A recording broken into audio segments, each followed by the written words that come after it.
인과응보, 자업자득, 아니땐 굴뚝에 연기나랴와 같은 이런 사자성어 아니면 이런 속담이 의미하는 바가 뭡니까? 보응의 원리죠. 보응의 원리. 아니면 원인과 결과의 논리. 모든 결과는 원인이 있기 때문이다라는 거죠. 오늘 유독 배가 부른 이유는 뭐겠습니까? 많이 먹어서예요. 최근 들어 유독 살이 찌는 이유는 최근에 많이 먹어서 그렇겠죠. 오늘 유독 피곤한 이유는 뭐겠습니까? 최근에 잠을 잘 못 자서요. 최근에 너무 바빠서 그렇겠죠. 학생이 시험을 잘 본 이유는 뭡니까? 공부를 많이 했으니까 그렇겠죠. 반대로 시험을 너무 못 본 이유는 공부를 안 했으니까 그러는 거예요. 이처럼 어떤 결과가 있을 때에는 그 결과를 낼 만한 원인이 있다라는 거죠. 그래서 이제 사람들은 언제나 어떤 일을 만났을 때에 어떤 결과 앞에서 그 원인을 파악하는 일에 굉장히 주력합니다. 사실은 이게 세상의 기본적인 원리이죠. 아니면 굉장히 기계적인 메커니즘이라고도 할 수 있을 텐데 원인을 파악을 해야 문제를 해결해 갈 수가 있는 겁니다. 기계가 고장났다. 그러면 어디에서 고장이 났는지를 파악을 해야 고칠 수가 있죠. 의사가 병든 사람을 진료할 때에도 치료할 때에도 어디에서부터 아픈 건지 그리고 무슨 연유가 있어서 어디에서 문제가 발생해서 이런 결과가 나왔는지 그 원인을 파악을 해야 또 좋은 약물을 처방할 수 있고 치료도 할 수가 있습니다. 기관이나 아니면 사업장이나 또 어떤 기업이나 이런 곳에서도 한 해 동안에 어떤 일정량의 성과를 내지 못하면 뭐가 문제였는가를 파악하는 일에 주력을 하죠. 교회도 마찬가지입니다. 한 해 동안 교회가 너무 부흥하지 못한다. 한 해 동안 교회가 분위기가 너무 안 좋아진다라고 하면 그냥 그러려니 하고 내년엔 낫겠지라고 하고 기다리고 있는 게 아니라 그럼 도대체 뭐가 문제인가? 교회 안에 뭔가 어떤 내재되어 있는 문제점이 있는 건가? 아니면 사회적인 변화에 의해서 자연스럽게 이렇게 되어가고 있는 건가를 파악을 해야 되겠죠. 그래야 교회가 계속 긴장감을 유지하고 또 계속해서 교회가 탄력적으로 서나갈 수 있는 겁니다. 이처럼 어떤 결과를 말할 때에는 그 결과를 내게 한 원인을 파악하는 게 우리가 살고 있는 세상의 원리입니다. 하지만 우리의 신앙은요, 이러한 원인, 결과의 논리로 모든 걸 다 말할 수 있는 건 아닙니다. 다시 말해서 우리 가운데 행하시는 하나님의 일하심의 방식은 반드시 인과응보의 결과로 나타나는 것은 아니다라는 얘기예요. 이 사실을 망각하고 그러니까 모든 것을 다 원인과 결과의 논리로 말하고자 했던 사람이 누구냐? 오늘 본문에 등장하고 있는 욥의 친구 중에 한 사람인 빌닷입니다. 지난 시간 우리는 엘리바스가 욥을 책망하는 장면을 봤어요. 근데 오늘은 그에 이어서 또 다른 친구 빌닷이라는 친구가 욥을 책망합니다. 이미 욥기서를 여러 번 읽어보신 분들 또 욥기서의 대략적인 내용을 알고 계시는 분들은 다 이해하고 계시겠지만 최악의 상황을 겪고 있는 욥을 친구들이 찾아가서 한다는 소리가 다 하나같이 책망을 하고 있어요.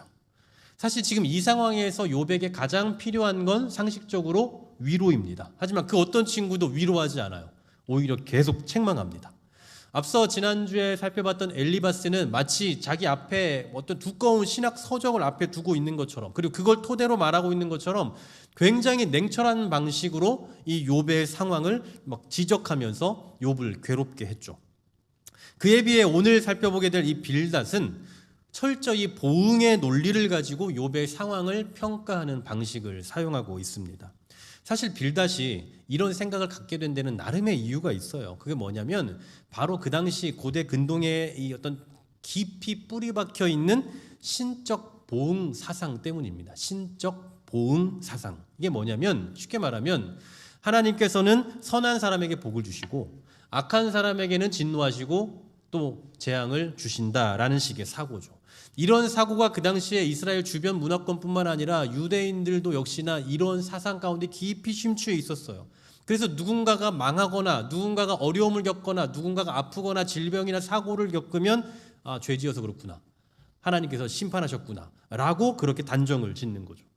사실은 신명기에서도 이와 비슷한 맥락의 말씀이 있습니다. 우리가 알고 있는 것처럼 신명기 28장 복과 저주에 대한 말씀을 하죠. 하나님의 말씀을 따르면 복, 하나님의 말씀을 따르지 않으면 저주를 선포해요. 하지만 이 말씀의 본래 의도는 하나님과의 그 언약 관계 안에서 순종할 때에 얼마나 복이 있는지를 강조하기 위한 거지, 모든 인생의 고난을 그냥 인과응보의 논리로, 원인과 결과의 논리로 설명하려고 하는 그런 의도가 절대 아닙니다.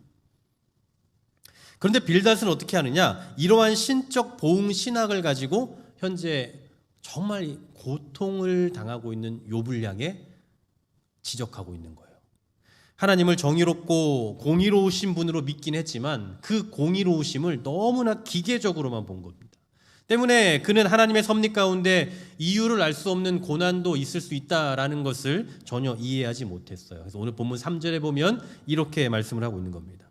하나님이 어찌 정의를 굽게 하시겠으며 전능하신 이가 어찌 공의를 굽게 하시겠는가? 이 말이 뭐냐? 지금 욥이 당하고 있는 고통은 하나님께서 정의와 공의를 드러내고 계시는 방식이다라는 이야기예요. 쉽게 말하면 욥아, 너 지금 당할만 하니까 당하고 있는 거야 라는 얘기예요. 이거 오늘날에 우리가 쓰는 어떤 사용하는 어떤 표현으로 하자면 이런 게 아닐까 싶어요. 그러게 잘 좀 하지 그랬냐. 아휴, 여러분 이런 거 자주 하시잖아요. 아휴, 좀 잘 좀 하지. 그래 왜 그랬어? 라고 말하고 있는 거예요. 어떤 뉘앙스인지 대충 짐작이 가십니까? 좀 더 구체적으로 4절에서 이렇게 말씀해요. 네 자녀들이 주께 죄를 지었으므로 주께서 그들을 그 죄에 버려두셨나니. 욥의 자녀들이 한날에 죽었거든요. 그런데 그 자녀들이 죽은 이유가 죄 때문에 그렇다라고 말하고 있는 거예요. 망언도 이런 망언이 없습니다. 여러분, 자녀가 죽는다는 그 고통을 여러분 그거 어떻게 말로 표현합니까? 자녀가 죽는다? 상상도 하기 싫은 일인데 10명의 자녀가 하루아침에 다 죽었다? 그 슬픔은 어떤 말로도 위로가 될 수 없는 슬픔이에요. 이처럼 어떤 말로도 위로가 되지 않는 슬픔에 잠겨있는 욥에게 와서 한다는 소리가 네 자녀들이 죽을 만하니까 죽었지, 네 자녀가 잘못했으니까 그런 화를 당한 거야 라고 말하는, 이 말도 안 되는 말을 하고 있는 거예요. 물론 하나님은 공의의 하나님이 맞습니다. 정의의 하나님이신 것도 맞아요. 그래서 죄에 대해서 심판하고 진노하시고 잘한 것에 대해서는 복을 내리시기도 합니다. 그런데 아무리 하나님이 공의의 하나님이라도 이런 식으로 하나님의 공의를 실현하실까라는 생각이 들기도 해요. 그래서 설령 그렇다 하자고요. 정말 하나님의 공의가 실현된 거다라고 하자고요. 그럴 일도 없겠지만 그렇다 하더라도 당장에 지금 욥이 이게 납득이 되겠습니까? 하나님이 공의를 실현하셨구나. 이게 납득이 되겠냐고요. 내 자녀가 한 번에 다 죽었는데 어떻게 그걸 납득을 합니까? 도무지 납득할 수가 없는 거예요. 그럼에도 불구하고 빌닷은 아랑곳하지 않습니다. 그냥 대놓고 직언을 해버리는 거죠. 여기서 그치지 않습니다. 이번에는 스스로 해결책까지 구하는데 그 놀라운 해결책 한번 읽어볼게요. 5절, 6절입니다. 같이 읽습니다.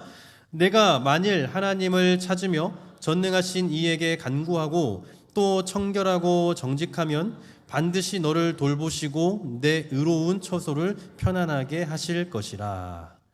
자, 하나님을 찾고 간구하래요. 그리고 청결하고 정직해라 라고 해요. 그러면 하나님이 회복시켜 주실 거야. 이러면서 아주 유명한 말씀을 해요. 우리가 알고 있는, 우리가 좋아하는 유명한 말씀 7절이에요. 같이 한번 읽어봅니다. 내 시작은 미약하였으나 내 나중은 심히 창대하리라. 이 구절을 좋아하시는 분들이 많이 계시리라 생각하는데요, 문맥상 보면 이 말씀은 좋은 말씀이 절대 아니에요. 이 구절만 딱 떼놓고 보면 하나님께서 지금 비록 우리가 미약하지만 우리가 믿음으로 살아가면 하나님께서 우리를 창대하게 확장시켜 주실 거야 라고 그렇게 볼 수 있을지 모르겠는데, 성경은 문맥을 빼놓고 보면 안 됩니다. 그러니까 앞뒤에 맥락이라는 게 있어요. 문맥이라는 게 있는데 그걸 다 제외하고 이 문구가 좋다, 이 단어가 좋다, 이 구절이 좋다라고 할 것 같으면 성경을 뭐하러 봅니까? 그럴 거면 그냥 좋은 격언집 있잖아요. 그런 거 보면 되죠. 그런 거 보면서 위로받으면 되는 거 아닙니까? 하지만 성경은 그런 격언집이 아니라고요. 좋은 말을 모아놓고 사람들 위로해 주려고 만들어 놓은 그런 좋은 이야기책이 아니에요. 그러므로 성경을 볼 때는 앞뒤 맥락을 봐야 되는 거죠. 문맥을 봐야 된다고요. 그래야 이게 지금 뭘 말하고 있는지를 파악할 수 있는 거예요. 자, 그런 관점에서 본다면 오늘 이 7절의 말씀은 결코 좋은 이야기일 리가 없는 거죠. 왜냐? 지금 이 말을 누가 하고 있는 거예요? 빌닷이 하고 있잖아요. 그런데 빌닷은 무슨 논리를 가졌다고요? 원인과 결과의 논리, 인과 응보의 논리, 보응의 논리를 가지고 있어요. 그러므로 그런 논리를 가지고 이 말을 했기 때문에 이 말은 그 논리를 가지고 해석을 해야 되는 거예요. 무슨 얘기인지 이해가 가세요 지금? 자, 이런 원인 결과의 논리로 이 말씀을 봐야 된다라는 건데, 그러면 이 7절의 말씀은 쉽게 말하면 무슨 얘기가 되냐? 너 회개해라. 회개하면 하나님 다시 살려주실 거야 라는 의미가 되는 거예요. 그러니까 시작은 미약하였으나 나중은 창대할 것이다 라는 그 구절만 딱 떼놓고 보면 아주 좋은 말씀인데, 이 맥락 안에서 문맥상에서 이 7절을 해석해 보면 너 당장 회개해야 돼. 너 회개하지 않으면 너 죽어. 그러니까 지금 이렇게 망했으니까 빨리 회개해. 그러면 하나님이 너 다시 살려주실 거야. 그러니까 이 말씀은 우리가 사업장에서 이제 막 사업 시작하는 가정에다가 액자 만들어서 붙여줄 만한 좋은 구절이 절대 아닌 거예요. 왜냐하면 이 말씀은 결국 지금 큰 죄로 너에게 이런 재앙, 진노가 왔으니까 하나님 앞에 회개해라. 그래야 너 창대하게 되고 그래야 형통하게 되는 거야 라는 그 얘기거든요. 근데 이게 지금 욥의 상황에 맞는 얘기입니까? 아니잖아요. 지난주에도 봤지만 욥이 지금 고난을 받고 있는 것은 하나님 앞에 죄를 지었기 때문에 그래서 하나님의 심판을 받고 있는 게 아니라고요. 오히려 반대로 하나님 앞에 온전하고 정직하고 또 경외하는 삶을 살았기 때문에, 악에서 떠난 삶을 살았기 때문에 그래서 당하는 시험 가운데 하나였던 거예요. 결국 오늘 빌닷의 말은 신학적으로 틀린 게 하나도 없지만 이 상황에는 전혀 맞는 이야기가 아닌 겁니다. 즉 진리를 말하고 있지만 따뜻한 진리가 아니라, 온기가 흐르는 진리가 아니라 가시가 있는 진리인 거예요. 사람을 찔러 죽이려고 하는 그런 가시가 있는 진리라고요. 근데 이 인간이 여기서 그치지 않네요. 이번에는 그걸 더 설명하려고 심지어 비유까지 들면서 또 계속해서 이 욥을 찔러대요. 읽지 않았지만 11절부터 19절까지의 말씀에 보면 세 가지 비유를 드러내고 있어요. 갈대, 거미줄, 뿌리라는 세 가지 비유를 들면서 이 욥의 상황을 비판을 합니다. 근데 이 비유들을 통해서 결국 이 빌닷이 말하고자 하는 게 뭐냐? 제가 사실 이걸 다 다뤄보려고 하려다가 에휴, 빌닷 같은 인간이 하는 얘기 들을 필요 뭐 있냐 하고 그냥 제가 지금 한 묶음으로 이야기하고 있는 거예요. 결국 이 말이 뭐냐면 겉보기에는 번영이 있지만 사실은 다 덧없다, 이 얘기를 하고 싶은 거예요. 욥은 정말 잘 살았잖아요. 부자였단 말이에요. 근데 그 부자가 지금 한순간 다 무너졌어요. 망했다고요. 그러니까 그 사람에 가서 하는 얘기가 그 얘기예요. 야, 너 봐봐. 너 그렇게 잘 살았는데 한순간 이렇게 됐잖아. 그러니까 너 잘 사는 거 아무 필요 없어. 다 필요 없는 거야. 다 덧없는 거야. 이 얘기를 굳이 뭐 굉장히 문학적인 감성을 동원해서 아주 시적인 표현으로 비유를 들어가면서 설명을 하고 있는 거예요. 이러한 빌닷의 논리와 그에 따른 말들을 오늘 우리가 살아가는 삶 속에서 하게 되는, 자주 하는 이 속담으로 좀 정의해 보자면 이런 게 아닐까 싶습니다. 아니 땐 굴뚝에 연기 나랴. 아니 땐 굴뚝에 연기 나랴. 불을 지폈으니까 당연히 연기가 나는 거지. 불을 안 지폈으면 그럴 리 있냐? 이와 같이 네가 악한 짓을 했으니까 이렇게 망한 거지. 네가 선하게 살았으면 이렇게 될 리가 있겠냐라고 말하는 거예요. 맞습니다. 아니 땐 굴뚝에서 연기 나지 않죠. 당연히. 그런데 말입니다. 우리의 삶의 법칙에서는 때로 아니 땐 굴뚝에서 연기가 나더란 말이에요. 서두에도 말씀드렸지만 이 세상은 인과응보, 자업자득과 같이 원인이 있기 때문에 결과가 나타나는 거예요. 뭐 다 그렇습니다. 대부분 그렇다고 조금 그렇고 그냥 다 그렇다고 봐도 뭐 그 결코 과언이 아닐 거예요. 하지만 하나님의 법칙은 그렇지 않다라는 거죠. 하나님께서 당신의 백성을 다루시는 방식, 하나님께서 세상을 섭리하시는 방식은 반드시 이런 방식이 아니라고요. 물론 성경 안에도 심는 대로 거둔다, 인과응보의 법칙을 직접적으로 말씀하고 있는 구절도 있습니다. 갈라디아서 6장 7절 이런 말씀이 있어요. 사람이 무엇으로 심든지 그대로 거두리라. 뭘 심든지 그대로 거둔다고요. 직접적으로 이런 말씀도 있다고요. 하지만 항상 이 법칙으로만 하나님의 행하시는 역사를 다 설명할 수가 없습니다. 왜냐? 보십시오. 구원 예로 들어볼게요. 여러분 구원을 받는데 이 구원은 원인과 결과의 법칙으로 주어지는 걸까요? 내가 예수를 믿었으니까 구원을 받는 걸까요? 아니에요. 왜냐하면 구원은 그런 보상의 논리로 주어지는 게 절대 아닙니다. 만약에 구원을 인과응보, 자업자득의 법칙으로 설명하면 우리가 구원받을 자격이 있어서 구원을 받은 게 되고 내가 예수를 믿을 의지가 있어서 믿은 게 되는 거예요. 근데 성경에 보면 에베소 2장 1절에 보면 허물과 죄로 죽었던이라고 표현해요. 우리를 허물과 죄로 죽었던 너희를 살리셨다라고 말하는데, 여러분 시체가 무슨 의지가 있습니까? 시체가 무슨 믿음을 갖고 시체가 뭘 믿어야지라고 의지를 갖냐고요. 무슨 시체가 보상을 받아요? 로마서 8장에서 뭐라고 말씀합니까? 우리가 죄인 되었을 때, 우리가 원수 되었을 때, 또 우리가 연약할 때에, 그때 예수 그리스도께서 우리를 위해 죽으셨다라고 말하잖아요. 이처럼 만일의 원인과 결과의 법칙, 그 논리를 가지고 우리의 구원을 설명하면 설명이 안 돼요. 오히려 우리는 구원이 아니라 지금 매번 심판을 받아야겠죠. 허물과 죄로 죽은 존재니까 계속 심판을 받아야 된다고요.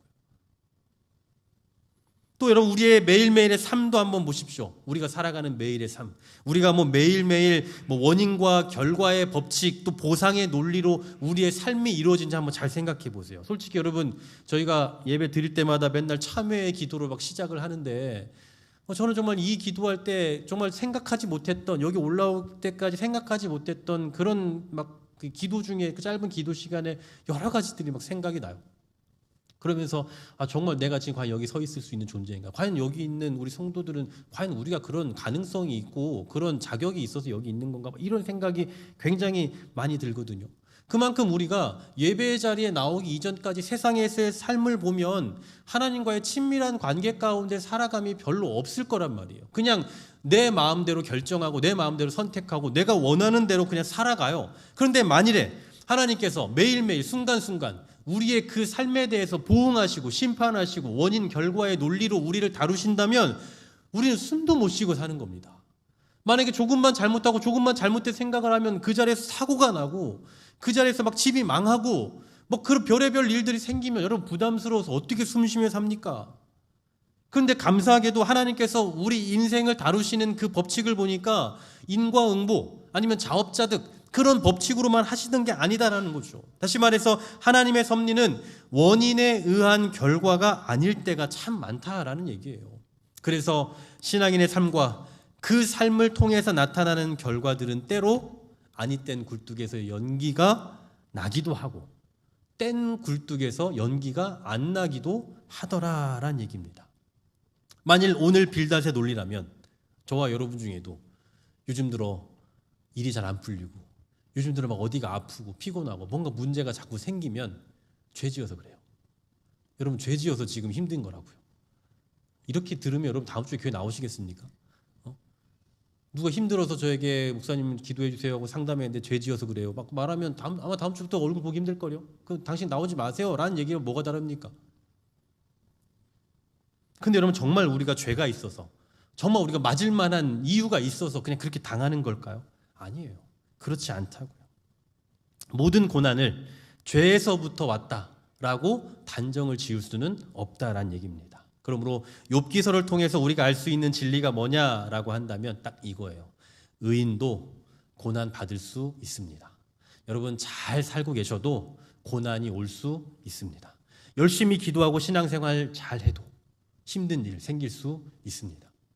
오늘 예배드리면서 은혜 많이 받고 돌아가셔도 나가는 순간부터 일이 꼬이고 넘어지고 엎어지고 하는 일도 생길 수 있습니다.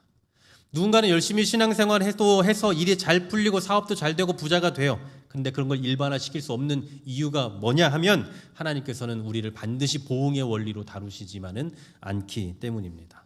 그러므로 예수 믿고 잘 되는 것만이 하나님의 역사가 아니라 누가 봐도 실패한 것 같고 누가 봐도 너무 어려운 것 같은 그런 삶일지라도 때로 하나님의 사랑의 결과일 수 있다는 사실을 믿으시기를 소망합니다. 최근에 제가 AI에게 이상천 목사의 설교를 좀 평가를 해달라 제가 물어봤어요. 그러니까 제가 요즘 설교의 패턴이나 이런 것도 좀 궁금해서 물어봤더니 얘가 저희 홈페이지나 아니면 유튜브에 있는 이 영상들을 몇 가지를 좀 학습을 해서 저에게 이제 그 결과를 이야기를 하는데 설교의 주제가 고난 쪽에 많이 초점이 맞춰져 있다 이런 이야기를 하나 하더라고요. 물론 우리가 최근에 베드로전서를 계속 살펴봤으니까 베드로전서가 고난에 대한 고난 가운데 있는 이 성도들에 대한 이야기니까 당연히 고난에 대한 이야기를 많이 했겠죠. 그러니까 이 AI가 바보 같은 게 그냥 몇 개만 본 거예요. 몇 개만 보고 다 본 것처럼 지가 얘기하는 건데 뭐 어쨌든 그게 아니더라도 사실 저는 이 그리스도인의 고난, 그리스도인과 그리고 고난의 상관관계에 대해서 좀 묵상을 많이 했던 편입니다. 뭐 제가 고난을 많이 당해서 그런 건지 아니면 뭔지 모르겠지만 하여튼 저는 그냥 그런 것에 대한 고민이 좀 많이 있었어요.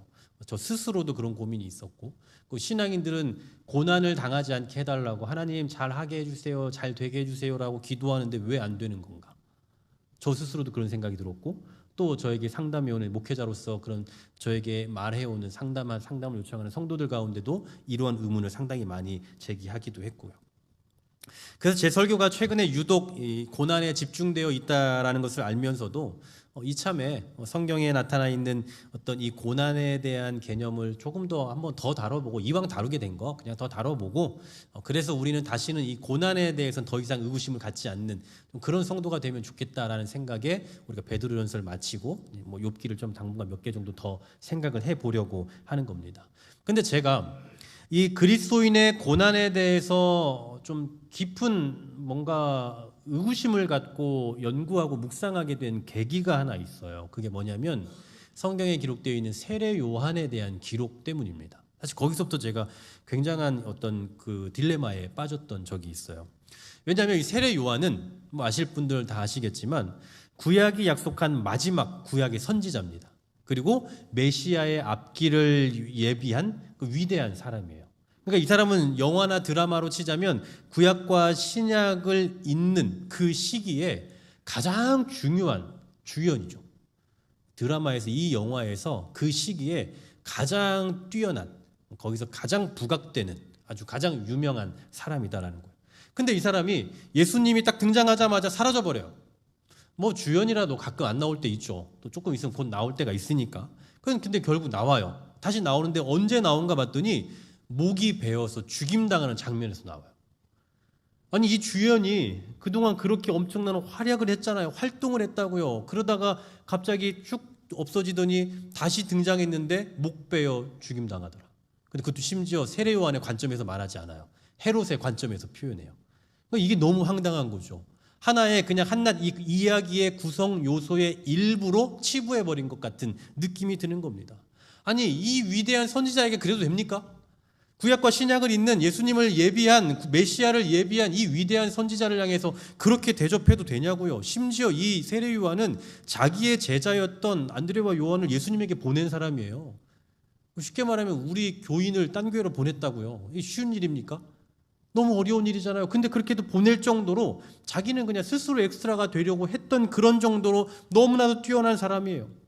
근데 이 뛰어난 사람을 이런 식으로 대접해도 되느냐라는 거예요. 그냥 이렇게 순간적으로 목 베어 죽임당하는 것, 그냥 남 이야기 하듯이 빨리 이야기 덮어버리는 것처럼 그렇게 끝내버려도 되겠느냐라는 생각에, 도대체 그리스도인은 이렇게 열심히 충성하고도 이런 결과를 맞이해야 된다면 이거 충성할 이유가 있겠는가, 이런 의구심이 막 들기 시작했던 거죠. 근데 제가 뭐 다 말씀드릴 수 없지만 가만 보니까 세례 요한의 죽음은 실패가 아니었어요. 물론 세례 요한의 관점에서 혹은 우리 인간적인 관점에서 놓고 보면, 야, 어떻게 인간이 이렇게 끝날 수 있냐, 주인공을 어떻게 이렇게 다룰 수 있냐라고 생각되지만, 거시적인 관점에서, 즉 구속사적인 관점에서 놓고 보면 예수 그리스도의 길을 열기 위해, 그 구원의 길을 열기 위해, 우리의 구원을 열기 위해 있어야 할 필연적인 사건이었다라는 거예요. 그러니까 쉽게 표현하면 그때 세례 요한은 죽었어야 됐고, 그때 세례 요한은 그런 비참한 죽음을 맞이했던 게 맞고, 그때 헤롯이 드러나야 됐고, 그러니까 이런 아주 필연적인 사건이었던 거예요. 그렇게 놓고 보면 세례 요한은 이 주연이었다가 마지막에 그냥 엑스트라도 아니고 그냥 아무것도 아닌 그냥 얼른 덮어버리는 그런 게 아니라 끝까지 주연이었던 거예요. 끝까지 주인공처럼, 가장 주인공처럼 드러났다가 가장 주인공스럽게 죽었다라는 거죠. 결국 사람의 눈으로 볼 때에는 주연을 엑스트라로 전락시켜버린 것처럼 보였지만, 사실 하나님의 눈에는 역사의 한가운데서 가장 중요한 증인의 자리에 있었던 겁니다. 저는 우리의 고난도 이와 같다고 생각합니다. 고난을 당한다는 그 사실 자체는 너무나 싫죠. 고난이 좋을 사람이 어디 있겠습니까? 하지만 고난을 당하느냐 마느냐보다 중요한 것은 이 고난의 상황을 내가 어떻게 해석하느냐가 아닐까 싶어요. 고난에 대한 해석이 다 다릅니다. 그리고 고난에 대한 반응도 다 달라요. 누군가는 고난이 찾아왔을 때 하나님을 더 의지하고 누군가는 고난이 찾아왔을 때 하나님을 떠납니다.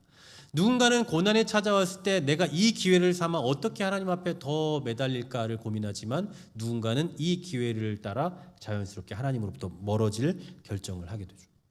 이처럼 고난의 상황 속에서 다양한 해석들을 하게 되는데 지혜로운 신앙인들은 이 고난이 왜 왔는지를 바르게 판단하고 이 고난을 통해서 하나님께서 기대하시는 방향으로 나아가는 결정을 하게 되는 겁니다.